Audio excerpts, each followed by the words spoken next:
Good afternoon, everybody, and welcome to another episode of Prokon Know-How with your host presenter, Jacobus Oberholster. I'm an AEC technical consultant with Micrographics, and I will be taking you through today's video. So this one promises to be quite an exciting one, and what we'll be looking at is actually modeling an asymmetrical beam using solid mesh functions in SUMO and then running that through an analysis. And as you know, when it comes to asymmetrical beams or profiles, then more than not we'll go towards the ProSec module. The problem is that when you generate a profile in ProSec, although you do get the cross-sectional properties, which is great, you can only load that specific profile along its shear center if you plug it into, or export it rather, to the sections database and then use it in SUMO. So what we're going to try and do today is to create a sketch in AutoCAD, then using some of the Prokon tools that come as part of the Probar 2D package, we're going to try and export that sketch then to the plate and solid mesh generator in Frame, from where we will create our solid mesh. We will then import it into SUMO and just do some final touch-ups, maybe add some supports, add a few loads, and then run an analysis. So yeah, without further ado, let's just take a look at this profile. So this is the kind of profile I have in mind. Of course, you're not limited to an asymmetrical profile. Of course, there are many other things that you can model in this. You can just, yeah, well, you could pretty much model essentially anything. But so one of the things is, if you look at the plate and solid mesh generator, there's similarities to ProSec in that you have to define the profile using code inputs, right? So those code inputs are relevant to the dimensions or positioning of these points relative to each other. And that can sometimes take a lot of time, especially if you've got things like steel sections where you've got fillets or round sections, etc. It's not impossible. If you dimension this well enough, then it can be faster to do than normal. But what we want to do is we want to be able to define a section or to draw it, because that's quick and easy. We then want to convert this to a polyline. So you can either use the PE command in AutoCAD, or if you've got Probar 2D, you can go to Prokon tools and make use of the poly convert function. Okay, so we've already done that. We've got our profile here. And what I just want to show you is that this profile at the moment, it was drawn in millimeters. Okay, so that's going to be important to note just now. So this has been drawn in millimeters, and we are now ready to proceed with our workflow. So I'm going to go to frames. You see there, 831 frame mesh input files. We click on frame. It will most likely have me click on this twice. So I'm going to click on it, press enter, and you see the select objects command or display hasn't gone away. It's going to click again and press enter, and you see, okay, now that command has disappeared. And now frame will open up and will plug all of that information straight into the plate and solid mesh generator. Okay, so there's a bit of background, or just a bit of additional information necessary, required rather, to navigate through the plate and solid mesh generator. So of course you can see all of your inputs here, and this comes straight from AutoCAD, which is amazing. And what you can see here is that actually those millimeter dimensions have now been converted to meter dimensions, and that is massively convenient, which means that you don't have to draw that profile in AutoCAD in meters, which is just always uncomfortable, because rather than saying it's a 300 offset, it's now 0.3, or a 25 mil chamfer is now 0.025 meter chamfer. So okay, so that's very cool. I actually did not know that up until I started developing this this clip for today. So that's very, very cool. I'm very stoked with that. All right, another thing to note is this thickness. This thickness is relevant to when you generate, or if you're going to create a plate with this profile. Of course, we can't see it yet. We'll get there now. We're going to create a plate to this profile. Whatever this value is now is going to be irrelevant for our purposes, but keep it as 0.3. It really doesn't matter. So if you want to see your profile, I just recommend going to settings and model generation, and there's your profile. Now, of course, we can see that there are a few issues here. That inclined portion there is not been pulled over correctly, and there's a hole in our profile. Okay, so first and foremost, we're going to fix that little incline there. So we're going to go back to the input mesh, and I've just checked where does this profile get drawn from. And what I'm going to do, so this might not be the case for your profile. So this might not always be the solution for your problem if you have this in terms of where I'm putting this code in. Okay, so just keep note of that. So I'm going to say here, so that is going to be 0.035, and what it's picking it up is that is going from 0.035 to 0. Okay, well, actually not 0, it's saying a change. There's 0 change in the y direction. So I then want to add a 0.25, and you see there, it's actually created that chamfer for us. But this is not the last we'll see of this input. There is a bit of a bug here at the moment, and we'll rectify that shortly. Okay. So next up, we want to get rid of this hole. And when I went to columns, I saw, there's actually some input in here. So I'm going to delete that, and that gets rid of our hole. Right.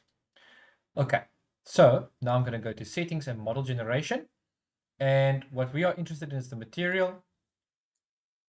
If you made a mistake here, you can actually change this later on down the line quite easily in SUMO, and I'll show you how that works later on. But we're going to say concrete 25 MPa, and then we're going to change our maximum grid size at least to the size of our chamfer. So I'm going to say that's 0.025, and those are in meters. And then I'm going to say generate mesh. And one of the first things you'll notice is it actually cuts out that little corner there. All right. And then it means that if we now go to the solid extrusions section or ribbon, that it's going to model this beam with that cutout there. Okay, so this mesh display or meshed profile is what we're going to export, or what we're going to get in frame and then import into SUMO. So it's important that we get this right. So I'm going to go back to input mesh, and all I'm going to do is I'm going to say 0.025, and it should fix that. So if I go to generate mesh, there we go. Okay, so sometimes the display is not necessarily going to add up to your inputs, and all you need to do then is just go through this generating mesh workflow, or sequence rather, to see what the changes are. Okay, so that's a bit of a pain, but luckily it is very quick and easy to solve and to troubleshoot as well.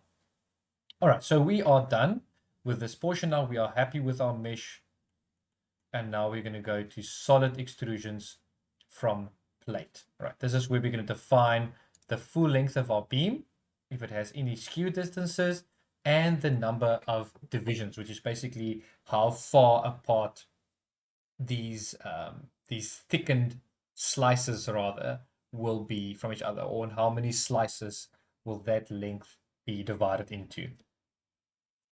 And of course, the finer it is, the more accurately you'll be able to place your loads, but it creates, it really clutters up a model, okay? Because these are quite heavy, they generate a lot of nodes. Each one of these points is basically going to be a node. So just keep track of that.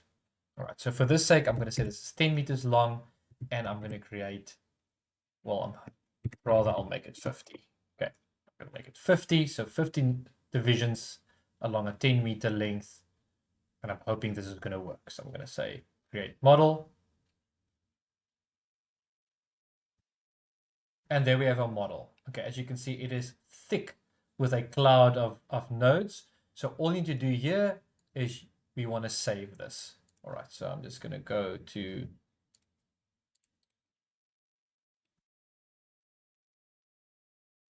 so I'm going to call this our frame B. Save, and then I can close this.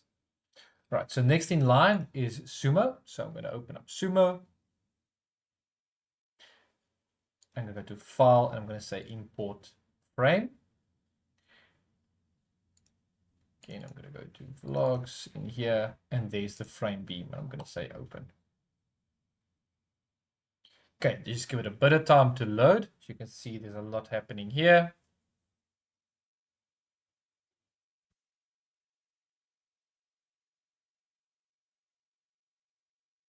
Okay, it's just generating that solid for us.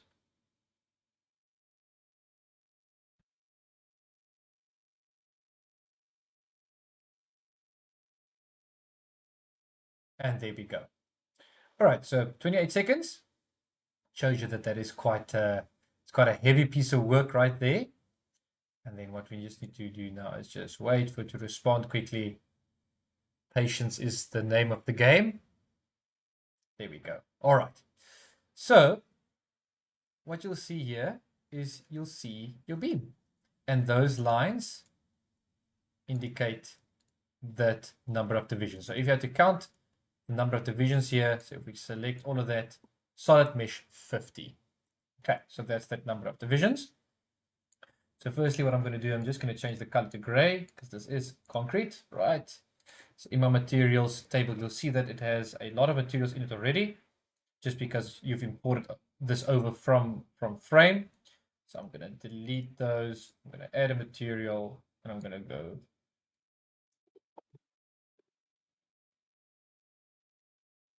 okay, structural concrete. So just giving it a name for neatness.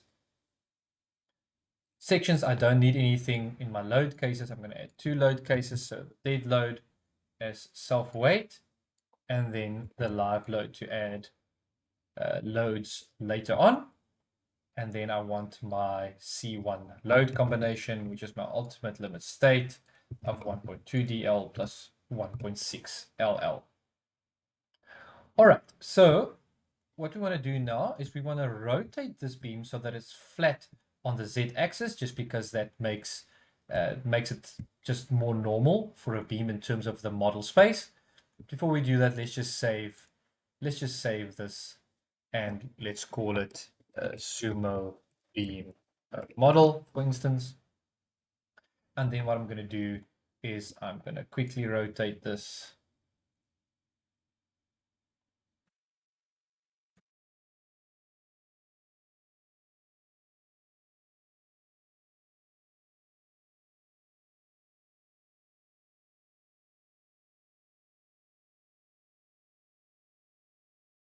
Using grid snapping also. There we go.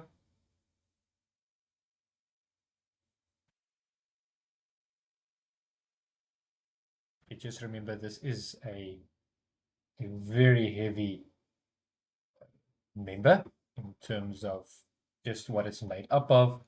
And then what I'm going to do once more is I'm just going to move it. Let's see. Okay, I want to just move it properly. So this is completely up to you. I just want a neater, let's say, model in some sense, that it just positions itself more logically. So then I'm going to move this. There we go. Brilliant. So yeah, we want to get this thing into position and then start with all of our other shenanigans, just because moving it around is just very time consuming in terms of versus a normal element. Okay, so I'm happy that that is now at 0, 0. And that is just really, really nice to see. Just a really beautiful, beautiful model, with actually quite a simple workflow to get here. If you had to create these solids yourself, you had to do it with nodes and multiple nodes, etc., etc. Whereas if you follow this workflow with the plate and solid mesh generator, this is what you get in really a fraction of the time. So what I'm going to do now, I'm just going to add a line support on each end. So line support there. I'm just doing this for convenience. And then a line support there. All right. So what's nice with this is that you can load it eccentrically. Like I mentioned before, you're not restricted by the shear center and you can load it eccentrically. But loading it is restricted to on these cuts and add and on nodes.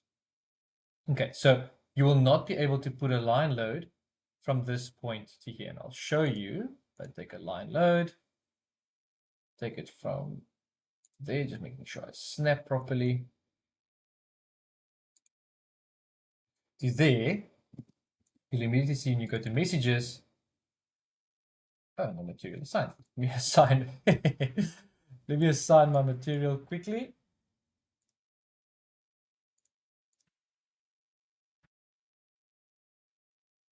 Okay. We should have a problem if we try to analyze this. I'm just going to run a check quickly.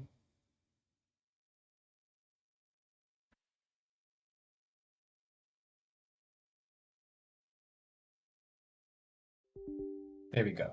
Cool. That's exactly what I'm expecting. It says line load length is 10 meters, but only 0.000 has been applied to elements. Okay, so in terms of, let's call it the the perpendicular direction to the face of these solids, you can't load on those lines.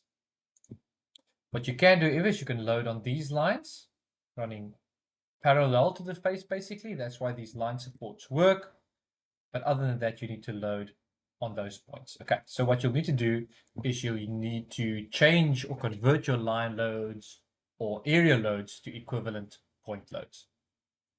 So I'm going to go to point load, make it a nice big 25 into point load, and I'm going to plug one in on every single one of those points. Okay. All right, but now you don't want to have to do that for every single one of these segments. So what I'm going to do, I'm going to select it. I'm going to use my linear copy function. I'm going to copy it from there to there. Number of copies, I think it should be 48. Vector is an increment, yes. And there we go. Now I'm going to save it. Go to analysis. I'm going to solve this. Well, hopefully it's going to solve. Let's see what happens. Promising.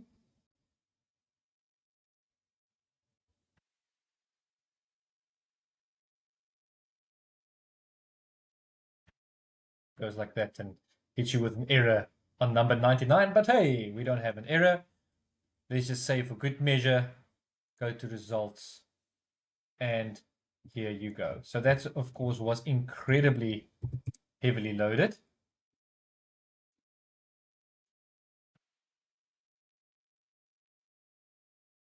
But there's your deflected shape. And you can see the effect of that eccentricity. It's absolutely brilliant. This is the kind of thing you'd want to see. Beautiful. Then you can go to your reactions, you can go to your solids as well, and you can go through your different components here as well. And of course, when you select it, you see here's the definition of the component.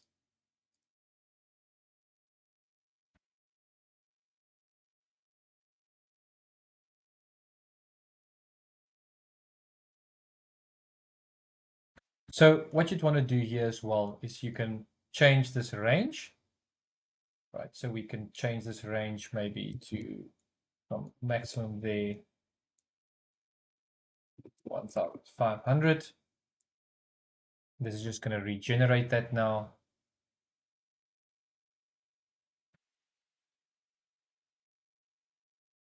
Okay, so you can see that the stress concentrations